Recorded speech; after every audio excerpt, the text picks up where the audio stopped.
গুৱাহাটীৰ ৰাজপথেৰে ফুৰিবলৈ যোৱা এজাক ৰাজহাঁহ। উগ্ৰতাৰা দেৱালয়ৰ পৰা লতাশিললৈ ফুৰিব যায় হাঁহজাকে।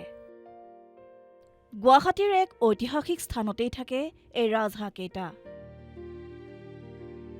এয়া হৈছে গুৱাহাটীৰ উগ্ৰতাৰা দেৱালয়ৰ সমীপৰ ঐতিহাসিক জোৰপুখুৰীৰ দৃশ্য। দেৱালয়ৰ লগতে লাগি থকা এই পুখুৰীটো ৰাজহাঁহৰ বাবে হৈ পৰিছে বসবাসস্থলী।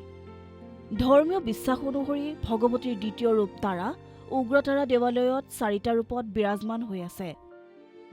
ক্ৰমাগতভাৱে সেই ৰূপবোৰ হৈছে চামুণ্ডা, দক্ষিণাকালী, উগ্ৰতাৰা আৰু নীল সৰস্বতী।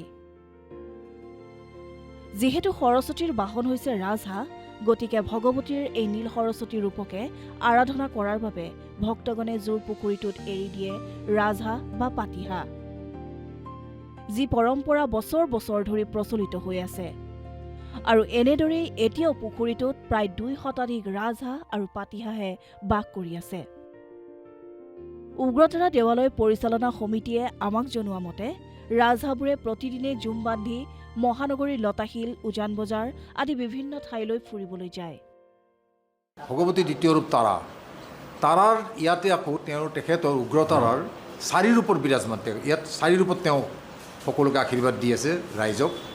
এটা ৰূপ হ'ল আপোনাৰ প্ৰথম ৰূপটো হ'ল আপোনাৰ চামুণ্ডা, তাৰপিছত আহিল দক্ষিণাকালী, তাৰপিছত উগ্ৰতাৰা, তাৰপিছত নীল সৰস্বতী। এই 4 ৰূপত তেওঁ বিৰাজমান। নীল সৰস্বতী ৰূপটো এইকাৰণে প্ৰযোজ্য, ইয়াতে প্ৰথম বিদ্যা আৰম্ভ ইয়াৰ পৰা আৰম্ভ হয় সেই নীল সৰস্বতী ৰূপতে।